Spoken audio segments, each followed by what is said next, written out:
I'm Paul Peppis. I'm the director of the Oregon Humanities Center, and I want to welcome you to this, the first of the Oregon Humanities Center's public lectures on our series on the theme of convergence, intersections between the sciences and the humanities. There it is. I just wanted to make a couple of one brief event announcement before I get going. One of my colleagues at the university in the philosophy department, also a former fellow and board member of the Oregon Humanities Center, Colin Copeman, who is a philosopher who works on issues that are related to this talk, is giving a lecture called How We Became Our Data, a genealogy of the informational person, and that takes place at the Knight Law Center, 110 at the Knight Law Center on Thursday, February 27th at 6:30 p.m. And this is sponsored by the Wayne Morse Center for Politics and Justice? Law and Politics, thank you. So that's, Colin's here. It's a fascinating project. He did some work on it while he was a fellow at the Humanities Center. I just wanted to recommend it to you. That's the 27th of February at 6:30 p.m. at 110 in the Knight Law Center.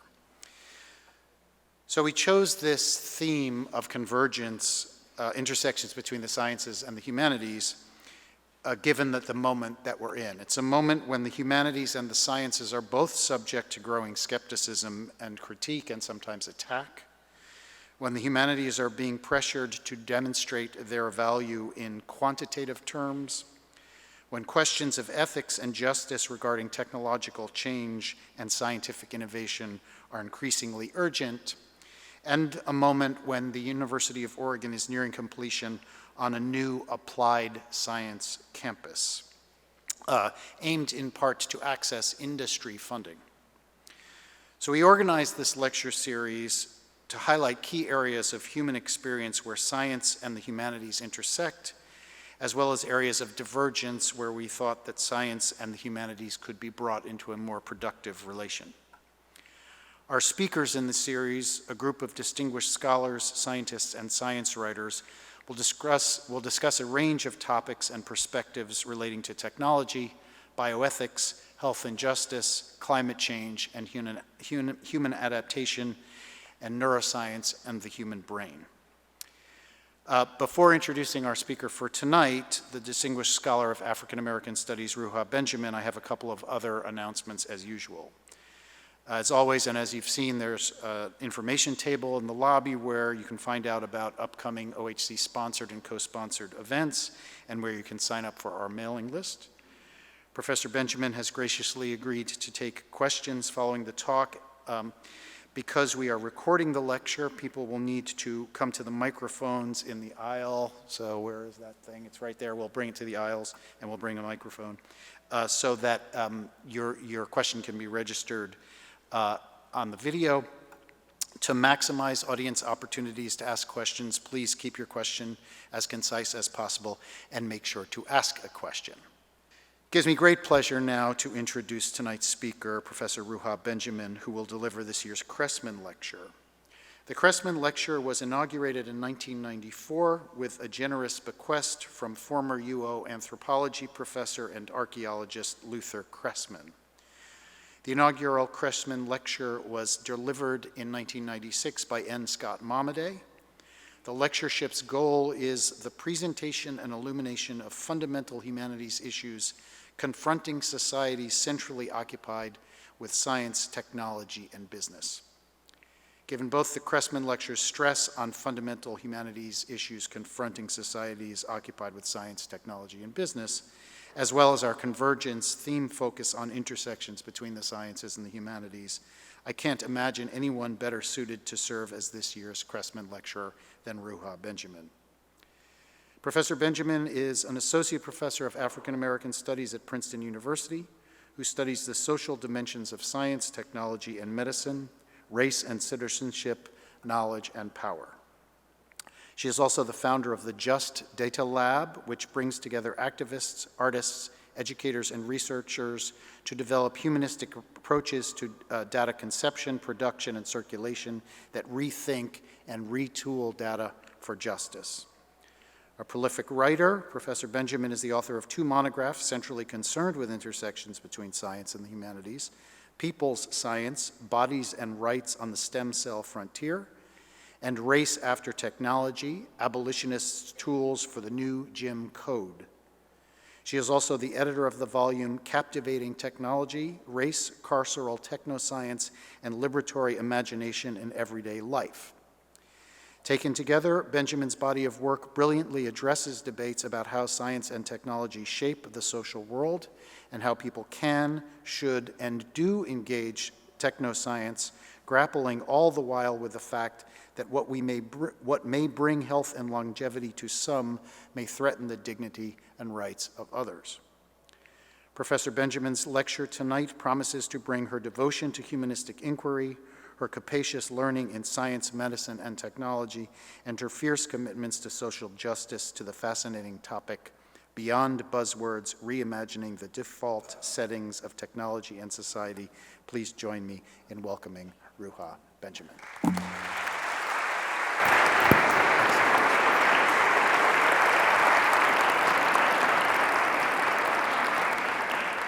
Good evening, good evening.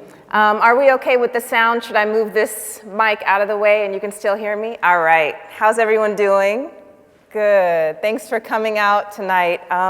Please join me in thanking all of those who were thanked and the Oregon Humanities Center for convening this public conversation. I want to acknowledge that the land on which we gather is the traditional and unceded territory of the Kalapuya people, who were forcibly removed to the Coast Reservation in Western Oregon. Let us also acknowledge the intertwined legacies, the devastation of transatlantic slavery and settler colonialism, which contribute to the creation and continued wealth of this university and to this nation. We acknowledge the reparations owed to Black and Indigenous communities and nations and the impossibilities of return for generations past.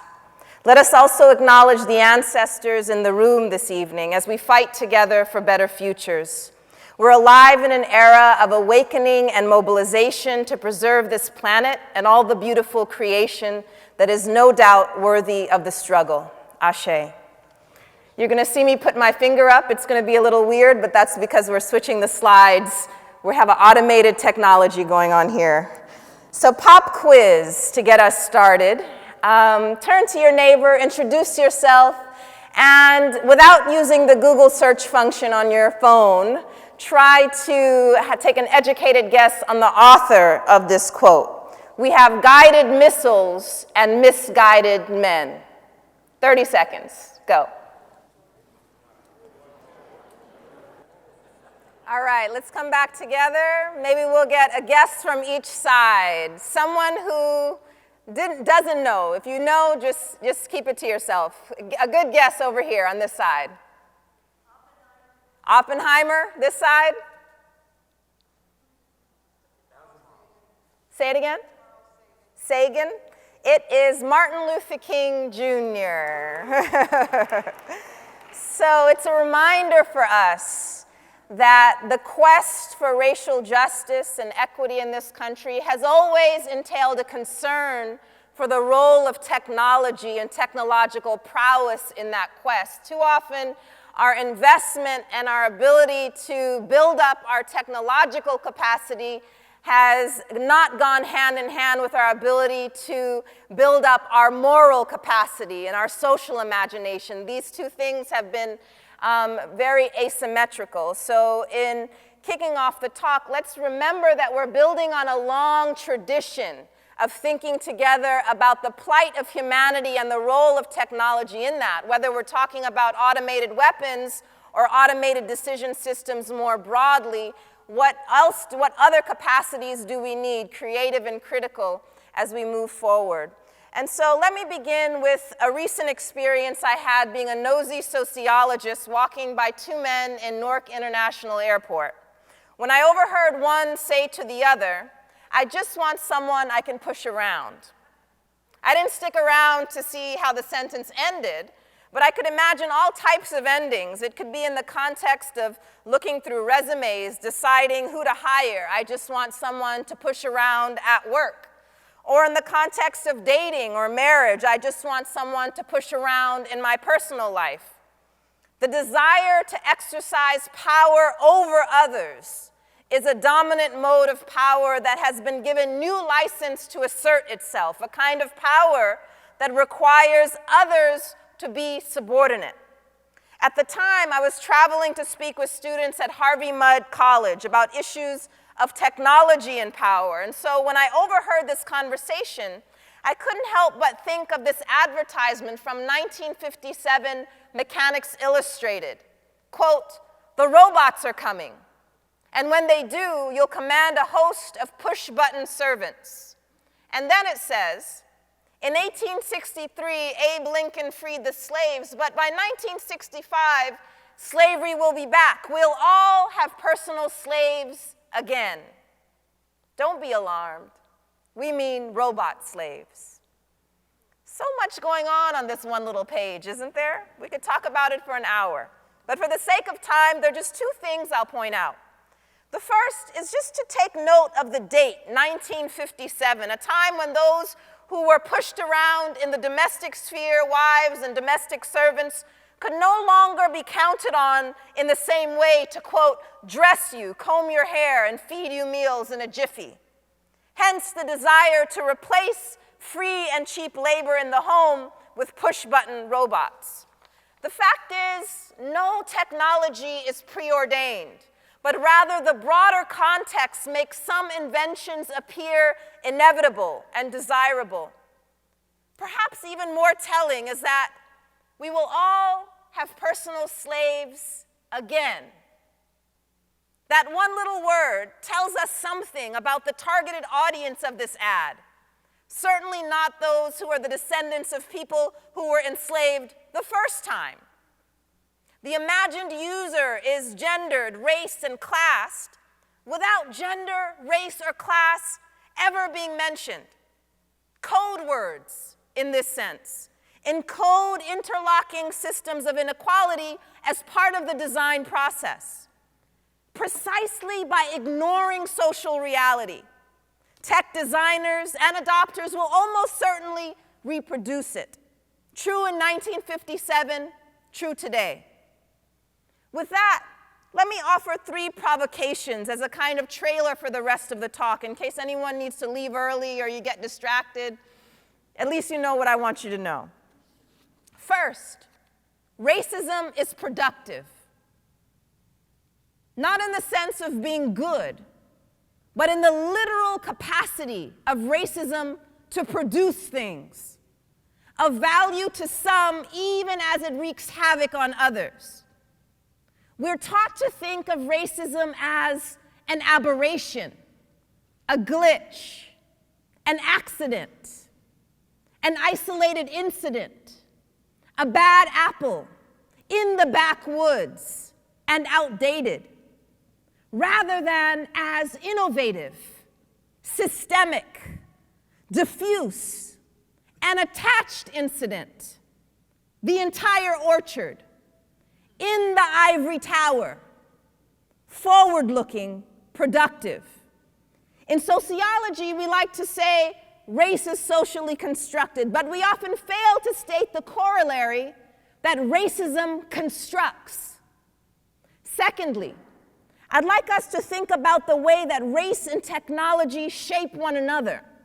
More and more people are accustomed to thinking about the ethical and social impact of technology, but that's only half of the story.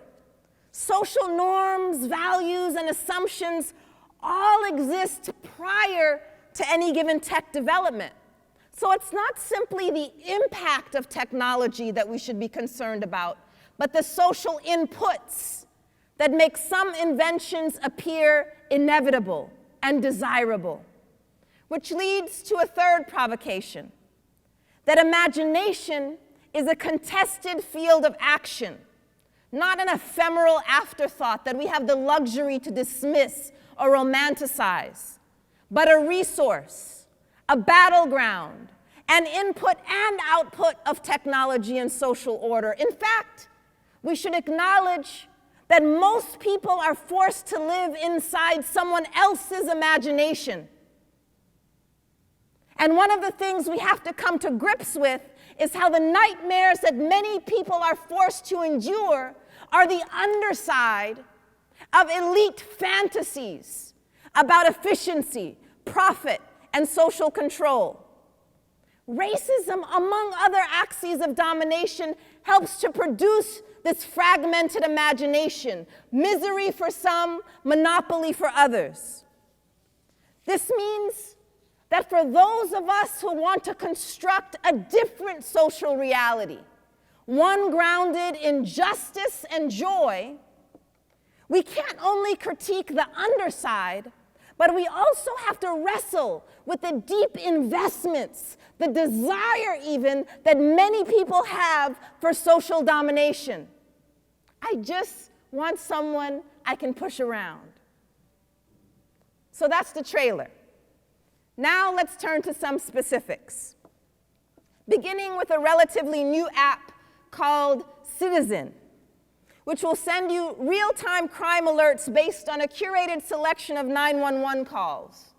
It also offers a way for users to report, live stream, and comment on purported crimes via the app. And it shows you incidents as red dots on a map so you can avoid particular areas, which is a slightly less racialized version of other apps called Ghetto Tracker and Sketch Factor, which use public data to help people avoid dangerous neighborhoods. Some of you are already thinking, what could possibly go wrong? In the age of barbecue Becky's calling the police on black people, cooking, walking, breathing out of place. It turns out that even a Stanford-educated environmental scientist living in the Bay Area is an ambassador of the carceral state, calling the police on a cookout at Lake Merritt. To riff off of Claudia Rankine, the most dangerous place for black people is in white people's imagination. It's worth noting, too, that the app Citizen was originally called the less chill name Vigilante. And in its rebranding, it also moved away from encouraging people to stop crime, but now simply to avoid it. As one member of the New York City Council put it, quote, "Crime is now at historic lows in the city, but because residents are constantly being bombarded with push notifications of crime, they believe the city is going to hell in a handbasket." Not only is this categorically false, he said, it's distracting people from very real public safety issues like reckless driving or rising opioid use that don't show up on the app. What's most important to our discussion is that Citizen and other tech fixes for social problems are not simply about technology's impact on society, but also about how social norms, racial norms, and structures shape what tools are imagined necessary in the first place. This dynamic is what I take up in two new books. We can click. The first examines the interplay between race automation and machine bias as an extension of older forms of domination. And the second is an edited volume on the carceral dimensions of technology across a wide range of social arenas, from more traditional sites like policing and prisons to less obvious contexts like the retail industry and digital service economy. As just one example from this volume, there's a chapter by Madison Van Oort, which draws on her ethnography of worker surveillance in the retail industry, where the same companies pitching products for policing and imprisonment to the Department of Corrections are also pitching them to H&M and Forever 21 to track employees. And even as she shows how workers are surveilled well beyond the confines of their workplaces to include even their online activity, Van Oort highlights how her co-workers use technology in ways that counter the experiences of alienated labor, what we might call duplicity at work. On this point, I'd like to pause for just a minute and turn to science fiction as part of expanding our sociological imagination. I'm going to show you a clip from the film Sleep Dealer by Alex Rivera, which reveals how global capitalism is ever ready to turn racialized populations into automata, Mexicans, not as migrant workers, but machines that work in the US without setting foot in this country. So here's a clip, it's about 3 minutes long. In this scene, you'll see the character as he crosses the border for the first time. So you see he's in Mexico, but he comes to America in a new way.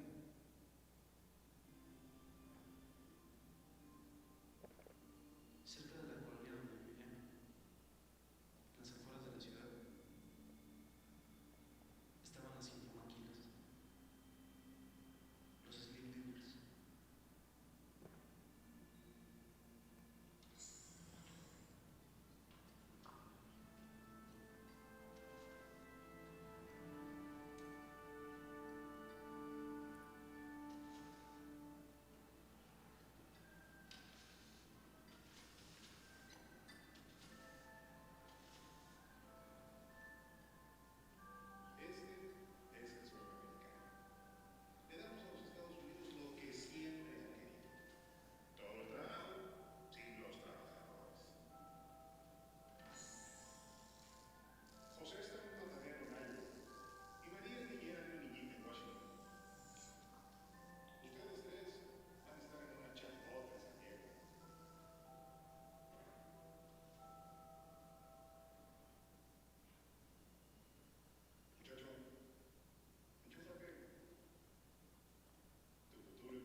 So in this world, migrant workers are replaced by robots who are controlled virtually by laborers in Mexico, carrying out a variety of jobs in construction, childcare, agriculture, and more.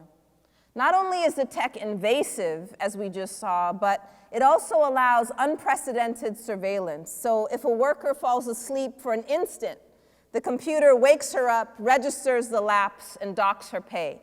Amazon warehouses on steroids. Of course, over the course of the film, Memo Cruz starts working at one such factory, which are called sleep dealers because workers often collapse of exhaustion when they're plugged into the network too long. In this way, the film reminds us how the fantasy of some is the nightmare of others, and that embodiment does not magically cease to matter with automation, but can actually become more intensified, intrusive, and violent. It's worth recalling that the etymology of the Czech word robot is drawn from the Slav robota, which means servitude, hardship. And as anthropologist Kathleen Richardson observes, robots have historically been a way to talk about dehumanization. Sleep Dealers also brings to life an idea that inspired the title of my edited volume, that technology captivates. Fascinating, charming, and bewitching, while potentially subduing and subjugating people. To engage this tension, we have to pierce through the rhetoric and marketing of tech utopianism as we try to understand the duplicity of tech fixes, purported solutions that can nevertheless reinforce and even deepen existing hierarchies. In terms of popular discourse, what got me interested in this tension was the proliferation of headlines and hot takes about so-called racist robots. There were a first wave of stories a few years ago that seemed to be shocked at the prospect that, in Langdon Winner's terms, artifacts have politics. There were a second wave of stories that were less surprised. Well, of course, technology inherits its creators' biases. And now I think we've entered a phase of attempts to override or address the default settings of racist robots, for better or worse. And one of the challenges we face is how to meaningfully differentiate technologies that are used to differentiate us. Consider the results of a recent study. Racial bias in a medical algorithm favors white patients over sicker black patients, reports the study by Obermeyer and colleagues, in which the researchers were actually able to look inside the black box of algorithm design, which is typically not possible with proprietary systems. What's especially important to note is that the algorithm does not explicitly take note of race. That is to say, it is race neutral. By using cost to predict healthcare need, this digital triaging system unwittingly reproduces racial disparities because, on average, black people incur fewer costs for a variety of reasons, including systemic racism. And in my review of the study by Obermeyer and colleagues, both of which you can download from Science or go to the research tab of my website, I'm arguing that the indifference to social reality on the part of tech designers and adopters can be even more harmful than malicious intent. In the case of this widely used healthcare algorithm affecting millions of people, more than double the number of black patients would have been enrolled in programs designed to help them stay out of the hospital if the predictions were actually based on need rather than cost. So race neutrality turns out to be a deadly force. This combination of coded bias and imagined objectivity is what I've termed the new Jim Code, innovation that enables social containment while appearing fairer than discriminatory practices of a previous era.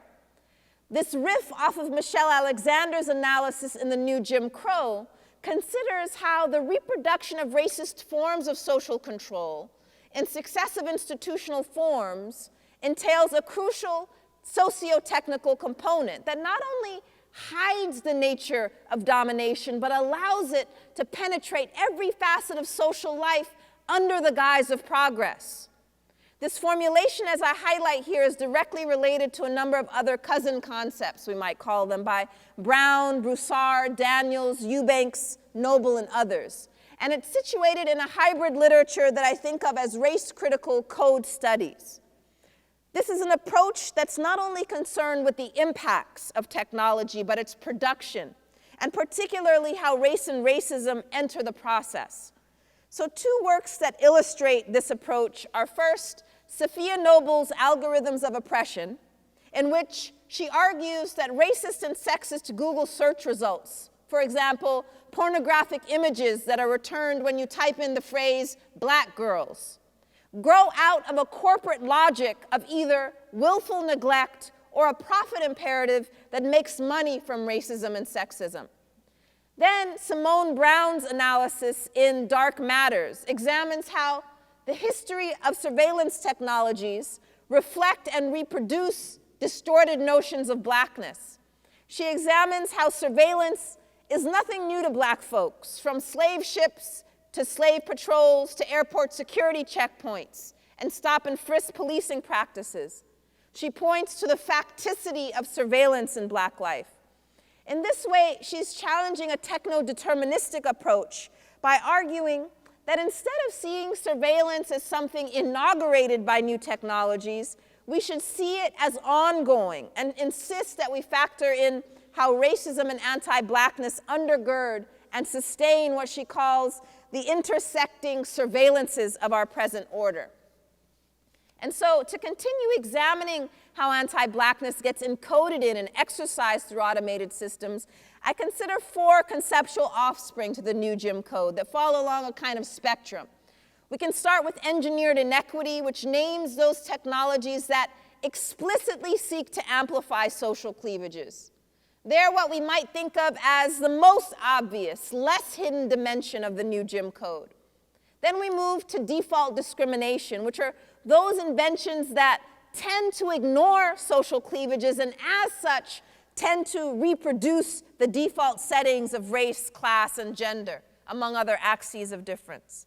And here I want to highlight how indifference to social reality is a powerful force that is perhaps more dangerous than malicious intent.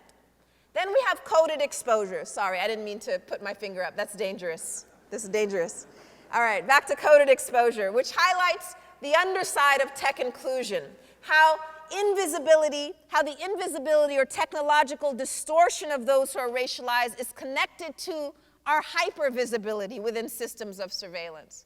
And then finally, we have techno-benevolence, which names those designs that claim to address bias of various sorts, but may still manage to reproduce or deepen discrimination, in part because of the narrow way in which fairness is defined and operationalized. So for the sake of time, I'm going to sketch the last 3 with a couple of examples before shifting gears. Now we can change. So default discrimination. These technologies reinforce inequities precisely because tech designers fail to seriously attend to the social context of their work. Take, for example, carceral tools that underpin the US prison industry as a key feature of the new Jim Crow. At every stage of the process, from policing, sentencing, imprisonment to parole, automated decision systems are being adopted. A recent study by investigators at ProPublica, which many of you may be familiar with, examined the risk scores used to predict whether individuals were likely to commit another offense once paroled. They found that the scores, which were assigned to thousands of people in Broward County, Florida, were remarkably unreliable in forecasting violent crime. And they uncovered significant racial disparities and inaccuracies, the outputs of the algorithm, shall we say. But what's also concerning, I think, is how the system reinforces and hides racial domination by ignoring all the ways in which racism shapes the inputs. For example, the surveys given to prospective parolees to determine how likely they are to recidivate includes questions about their criminal history, education and employment history, financial history, and neighborhood characteristics, among many other factors. All of these variables have been structured in one way or another by racial domination, from job market discrimination to ghettoization. The survey essentially measures the extent to which an individual's life has been impacted by structural racism without ever asking an individual's race. Colorblind codes may, on the surface, appear better than a biased judge or prosecutor. But crime prediction, I think, is better understood as crime production, because those who are making the forecasts in this case are also the ones who are in a position to make it rain. Coded exposure, in turn, names the tension between ongoing surveillance of racialized people and calls for digital recognition and inclusion, the desire to literally be seen by technology.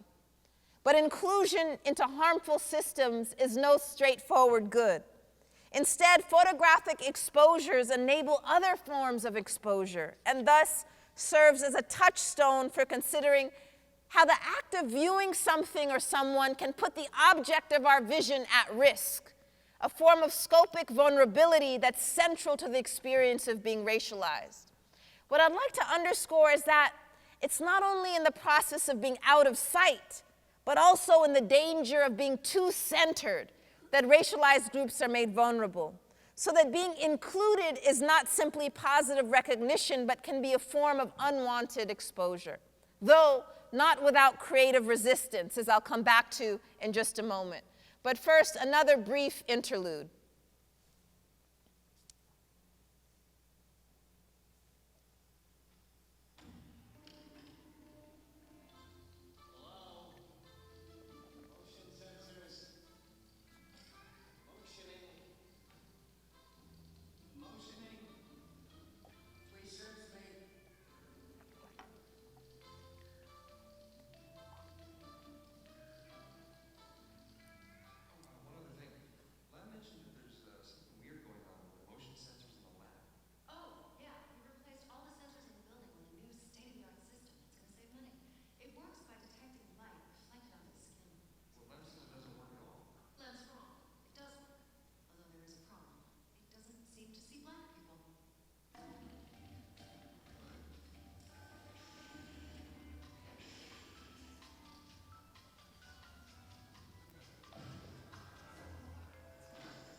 All right.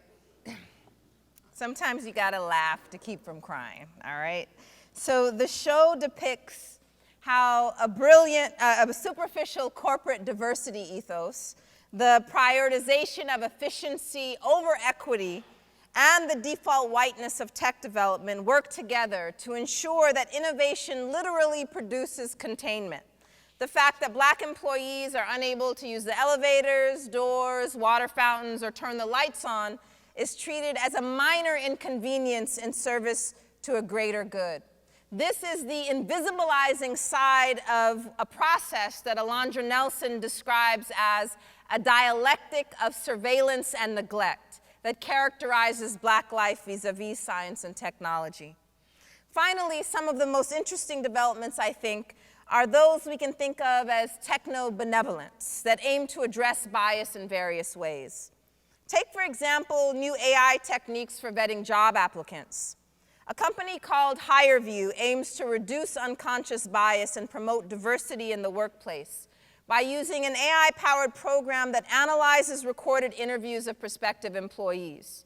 It uses thousands of data points, including verbal and nonverbal cues like facial expression, posture, and vocal tone, and compares job seekers' scores to those of existing top-performing employees to decide who to flag as a desirable hire and who to reject. The sheer size of many applicant pools and the amount of time and money that companies pour into recruitment is astronomical. So companies like HireView can narrow the eligible pool at a fraction of the time and cost, and hundreds of companies, including Goldman Sachs, Hilton, Unilever, Red Sox, Atlanta Public School Systems, and many more have signed on. Another value added according to HireView is that there's a lot that a human observer misses that AI can keep track of to make data-driven talent decisions. After all, the problem of employment discrimination is widespread and well documented. So the logic goes, wouldn't this be even more reason to outsource decisions to AI? Well, a study by a Princeton team of computer scientists examined whether a popular algorithm trained on human writing online examined the same racially biased tendencies that psychologists have documented among humans. In particular, they found that the algorithm associated white-sounding names with pleasant words and black-sounding names with unpleasant ones, which builds on a classic audit study in the social sciences which used old-school resumes and found the same patterns with respect to black and white-sounding names. So too with gender-coded words and names, as Amazon learned a few years ago when its hiring algorithm was found discriminating against women. Nevertheless, it should be clear why technical fixes that claim to bypass human biases are so desirable. If only there was a way to slay centuries of racist and sexist demons with a social justice bot. Beyond desirable, more like magical. Magical for employers, perhaps looking to streamline the grueling work of recruitment, but a curse for many job seekers. Whereas proponents describe a very human-like interaction, those who are on the hunt for jobs recount a very different experience. Applicants are frustrated not only by the lack of human contact, but also because they have no idea how they're being evaluated and why they're repeatedly rejected. One job seeker described questioning every small movement and micro-expression and feeling a heightened sense of worthlessness because the company couldn't even assign a person for a few minutes. And as this headline puts it, your next interview could be with a racist robot, bringing us back to the problem space we started with. Though it's worth noting that some job seekers are already developing ways to subvert the system by trading answers to employers' tests and creating fake applications as informal audits of their own. In fact, one HR employee for a major company recommends that we slip the words Oxford and Cambridge into our CVs with invisible white text to pass the automated screening. In terms of a more collective response, a federation of European trade unions called UNI Global has developed a charter of digital rights for workers touching on automated and AI-based decisions to be included in bargaining agreements. Another development that gives me some energy and optimism amidst the daily barrage of depressing headlines is that tech workers themselves have increasingly been speaking out against the most egregious forms of corporate collusion with state-sanctioned racism. For example, thousands of Google employees condemned the company's collaboration on a Pentagon program that uses AI to make drone strikes more effective. And a growing number of Microsoft employees are opposed to the company's ICE contract, saying that, quote, as the people who build the technologies that Microsoft profits from, we refuse to be complicit. And as this article published by Science for the People reminds us, contrary to popular narratives, organizing among technical workers has a vibrant history, including engineers and technicians in the 60s and 70s who fought professionalism, individualism, and reformism to contribute to radical labor organizing. The current tech workers movement, which includes students across our many institutions, can draw from past organizers' experiences and learning to navigate the contradictions and complexities of organizing in tech today, which includes building solidarity across class and race. For example, when the predominantly East African Amazon workers in the company's Minnesota warehouses organized a strike on Prime Day to demand better work conditions, engineers from Seattle came out to support. In terms of civil society, initiatives like Data for Black Lives and the Detroit Community Tech Project offer an even more expansive approach. The former brings together people working across a number of agencies and organizations in a proactive approach to tech justice, especially at the policy level. And the latter develops and uses technology rooted in community needs, offering support to grassroots networks doing data justice research, including hosting what they call discotheques, which stands for Discovering Technology, which are these multimedia mobile neighborhood workshop fairs that can be adapted in other locales.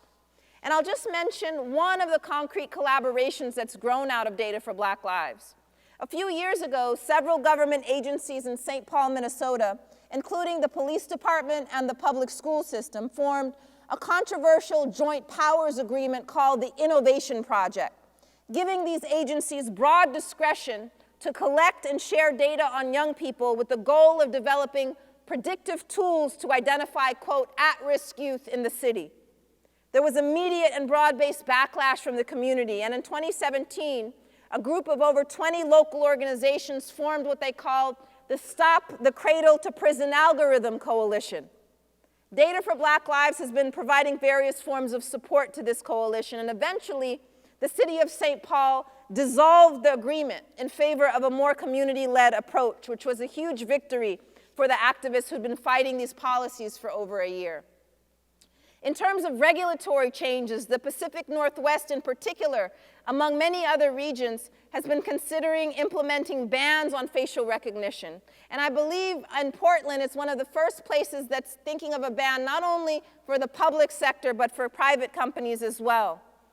Another very tangible abolitionist approach to the new Jim Code is the Digital Defense Playbook, which introduces a set of tools for diagnosing, dealing with, and healing the injustices of pervasive and punitive data collection and data-driven systems.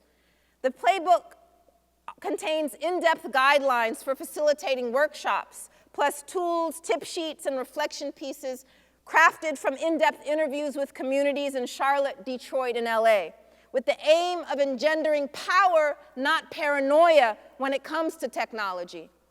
And finally, when it comes to rethinking STEM education as the ground zero for reimagining the relationship between technology and society, there are a number of initiatives underway.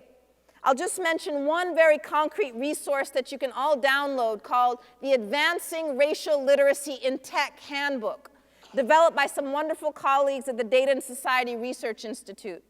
The aim of this intervention is threefold: to develop an intellectual understanding of how structural racism operates in algorithms, social media platforms, and technologies not yet developed, an emotional intelligence concerning how to resolve racially stressful situations within organizations, and a commitment to take action to reduce harms to communities of color.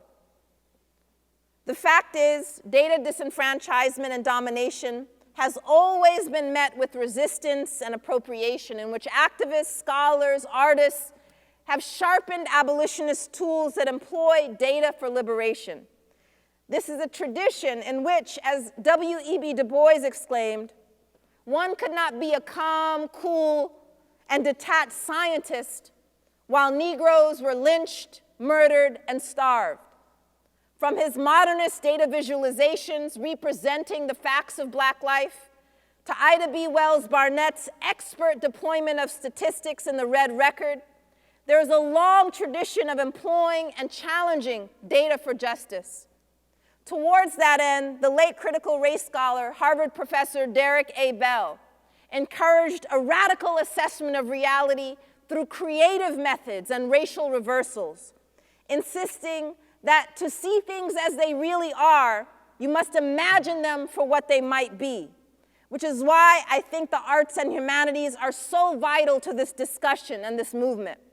One of my favorite examples of a racial reversal in the Bellian tradition is this parody project that begins by subverting the anti-Black logics embedded in new high-tech approaches to crime prevention.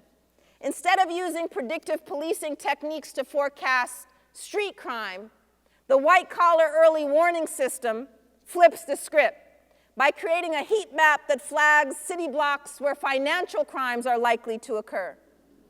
The system not only brings the hidden but no less deadly crimes of capitalism into view, but it includes an app that alerts users when they've entered high-risk areas to encourage citizen policing and awareness. Taking it one step further, the development team is working on a facial recognition program to flag individuals who are likely perpetrators. And the training set used to design the algorithm includes the profile photos of 7,000 corporate executives downloaded from LinkedIn. Not surprisingly, the averaged face of a criminal is white and male. To be sure, creative exercises like this are only comical when we ignore that all of its features are drawn directly from actually existing proposals and practices in the real world, including the use of facial images to predict criminality. By deliberately and inventively upsetting the status quo in this manner, analysts can better understand and expose the many forms of discrimination embedded in and enabled by technology. And so, if, as I suggested at the start, the carceral imagination captures and contains, then a liberatory imagination opens up possibilities and pathways. It creates new settings, encodes new values, and builds on critical intellectual traditions that have continually developed insights and strategies grounded in justice. May we all find ways to build on this tradition. Thank you for your attention.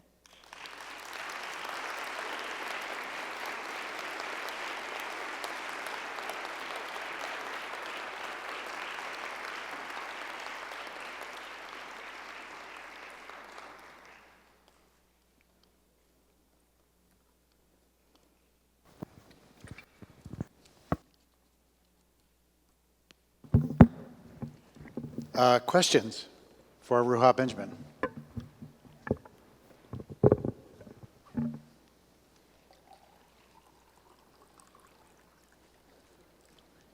We can bring the mic if you don't want to walk up here. But you'll have to let us know.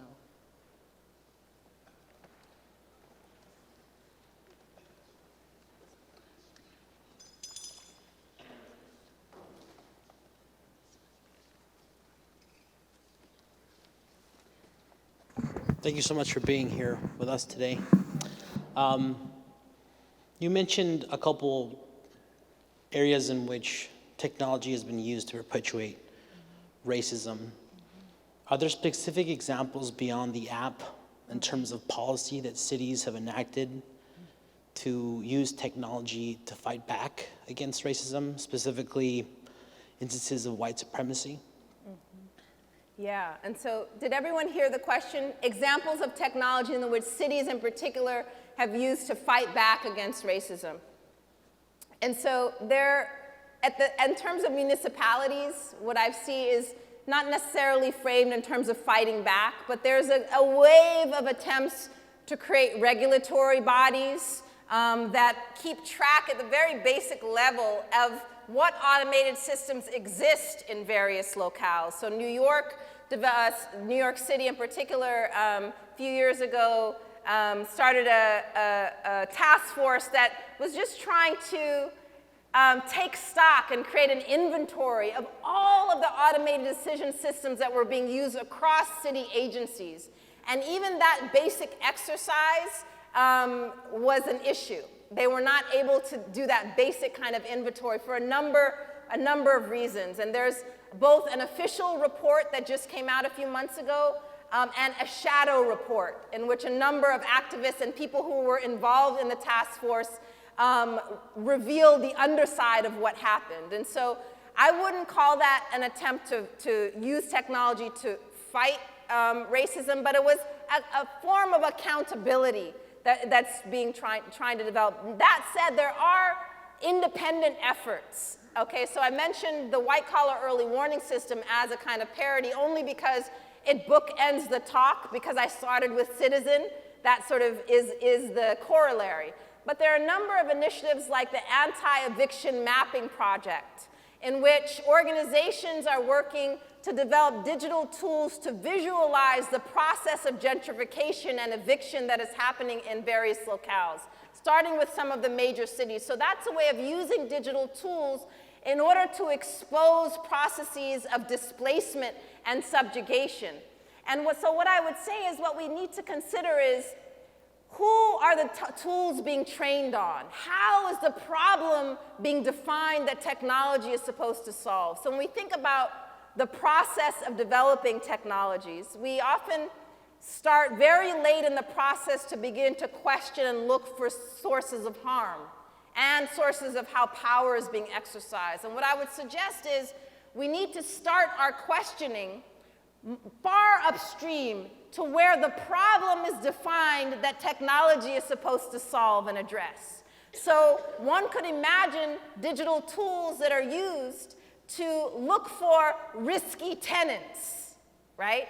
Which tenant, as they're applying, is likely to not pay their rent, et cetera, so that the burden of risk is placed on individuals who are already caught up in a system that is a form of entrapment, I would say, versus turning the lens on those who actually are producing risk that others are meant to shoulder.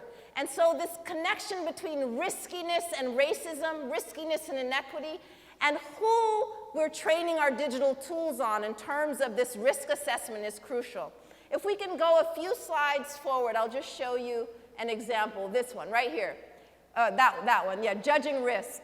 What you see here is a paper that was just presented at a conference about a week or two ago called Studying Up, reorienting the study of algorithmic fairness around issues of power. And what you see here is a very kind of blurry screenshot of the slide of these authors, which shows that they're judging judges, the riskiness of judges to make biased decisions, rather than the riskiness of individuals who are going to, not serve their parole, et cetera. So it turns the lens on the judges and their patterns of discrimination rather than the vulnerability of people who are subject to our injustice system. So this is an example that's not necessarily exactly what you're asking at the city level, but it's examples of using digital tools to study up and look at those institutions and structures that are producing vulnerability and precarity for the vast majority of people.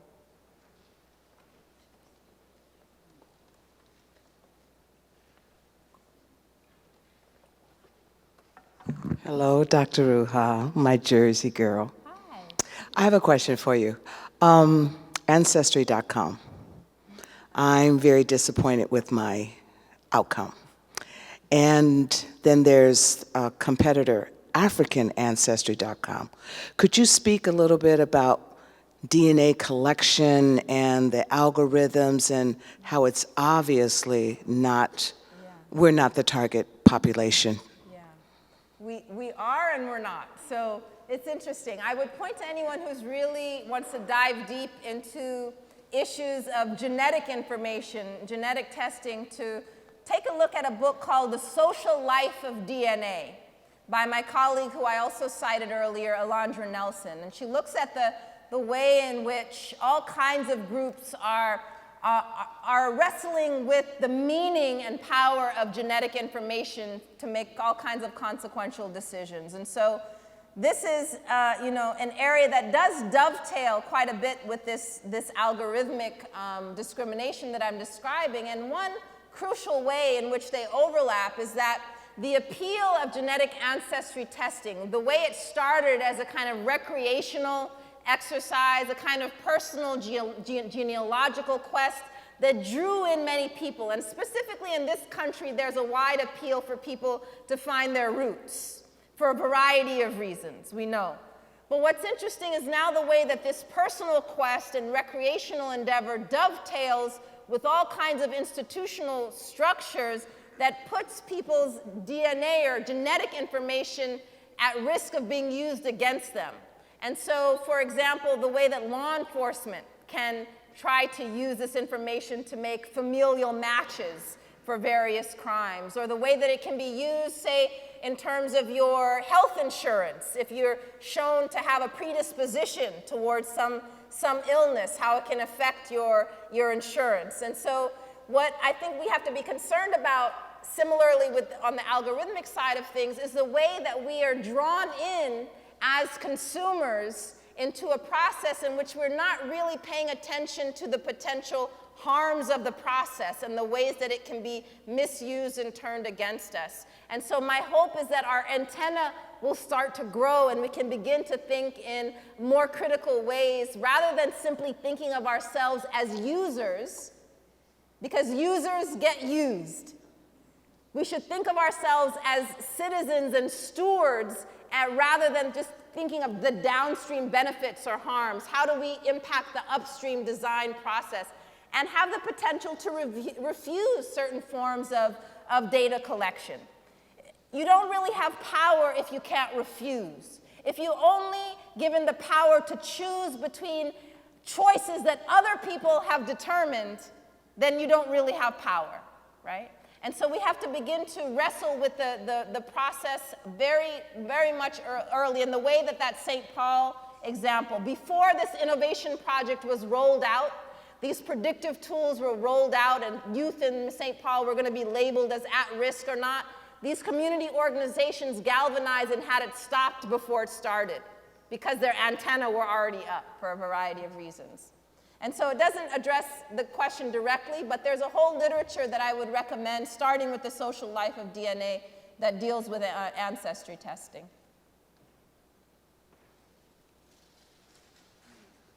Thank you for that talk. I really enjoyed it. I guess my question is, could you speak a little bit to the international dimensions of your work? Because technology is something that often gets created in one place, but then exported to all other kinds of places. And a lot of things you were saying, I was thinking you're almost like there's almost this implicit exportation of racism to other places that I've seen in other places sometimes. Yeah, but, absolutely, yeah. absolutely. And so the idea of the new Jim Code is necessarily drawing on the particular form of white supremacy that we know in this country. So it's resonating with this idea of Jim Crow.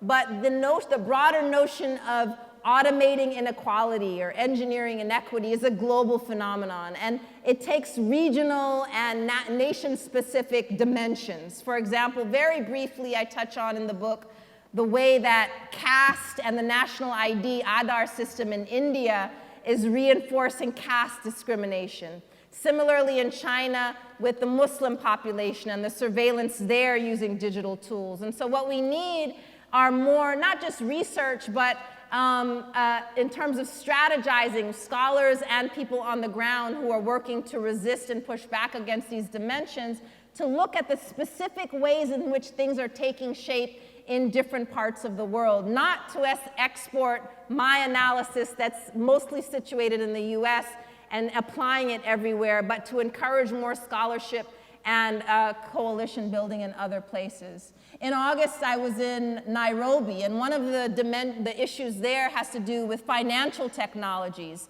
and the access to these cash apps that are creating more and more a deeper cycle of debt in Kenya in particular. So there's one article that's framed very interestingly, because Kenya, one of the nicknames is Silicon Savannah, to resonate with Silicon Valley, Silicon Savannah in terms of the tech development. But the counterpoint, as these researchers who've been looking at fintech in Kenya put it, they said, is it Silicon Savannah or is it algorithmic colonialism?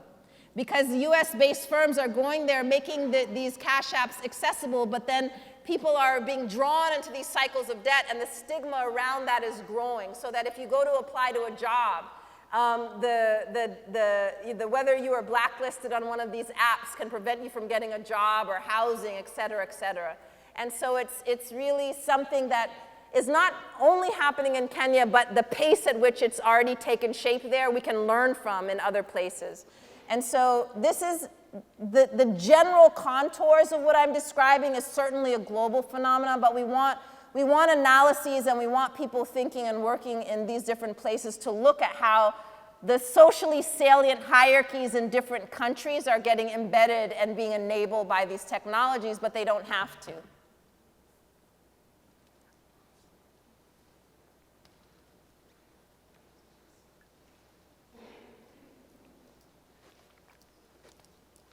Thanks for such a wonderfully insightful talk. And this one might be a little unfair, but you've already mentioned, you gave your land acknowledgements and you were mentioning coloniality. And I'm curious to know if, since most of this is all rooted sort of in Western ways and Western definitions of technology, if you've been able to kind of think about or what you might suggest in ways or paths of thinking in terms of bringing in indigenous ideas of technology or ideas of technology that are not generally accepted or thought of in terms of the cosmopolitan space. No, I think that that's a really fair question. And one of the things that I'm trying to kind of explode in Race After Technology is our conflation of even the concept technology with the hard and software that's being sold to us. So when we begin to have a more expansive understanding of technology and tools, then it becomes not simply hard and software, but it also becomes our social relationships.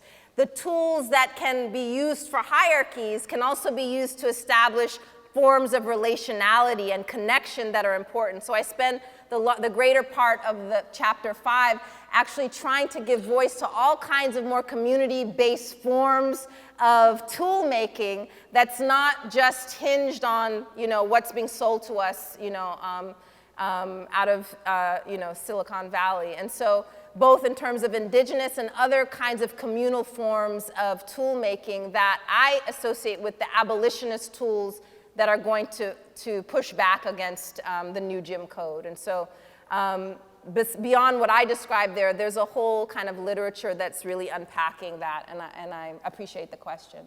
Thank you.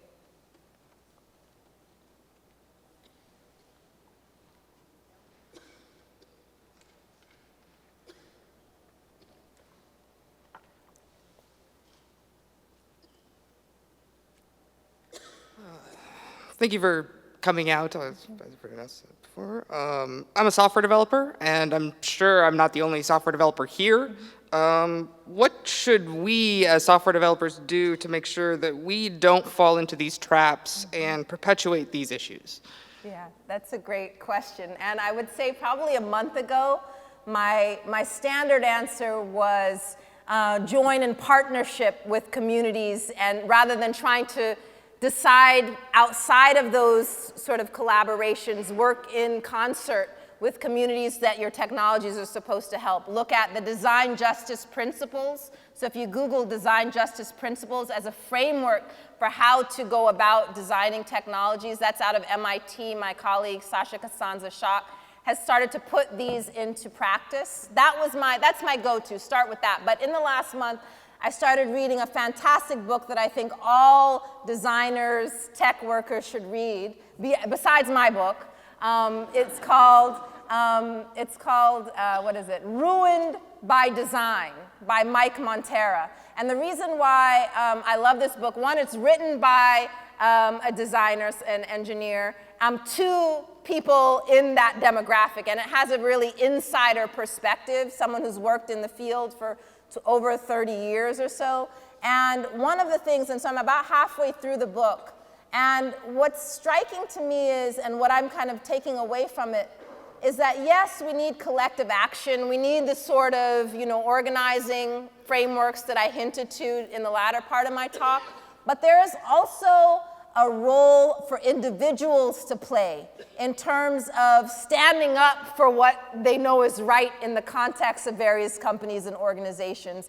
And the book actually gives tools and a framework, not unlike the oath to do no harm in medicine, a kind of ethical framework that people can begin to work on and to enculture in your workplaces. And so my recommendation is start with that.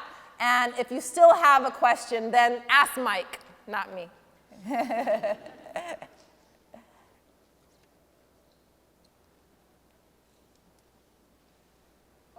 That's okay. Hello, I just wanted to say thank you for using your platform and helping people and creating a voice. That's really important. I also would like to ask, how do you think we should start pursuing litigation to enforce policies and make it, you know, not legal to not have everyone be able to have equal opportunities? Yeah, thank you so much. So the question around litigation, and I think one of the organizations that I think has really been doing great work is the ACLU in the various chapters. And so I would say go to your state ACLU website and connect and support the work that they're doing, get involved. I know that in Massachusetts, they were behind the ban in Somerville, in Oakland, a few other cities. And so I would look to see what's happening here in Oregon as a starting point. And then also the stories that that projected in terms of what's happening in this region, look to see what organizations are, you know, the advocating for the legislation and figure out how to support. I think of legislation and policy as one bucket in terms of forward movement. I think of organizing, both tech worker organizing, community organizing. My own main bucket is pedagogy, thinking about education. How do we seed these ideas in our curriculum, in our institutions, as we begin to train future STEM practitioners in new ways with this more interdisciplinary, integrated ways of thinking, racial literacy as part of STEM training. And then I also think of the role of the arts, and, you know, not just the kind of parodies that I showed in terms of the film and the project, but there's a number of artistic approaches to expanding our imagination in terms of what's possible with technology. And so these are just some of the buckets that I think we can all figure out what our niche is and begin to get involved, if we're not already. With that, I think I'm going to cut off the Q&A, and I'm going to stick around for some one-on-one. Thank you so much.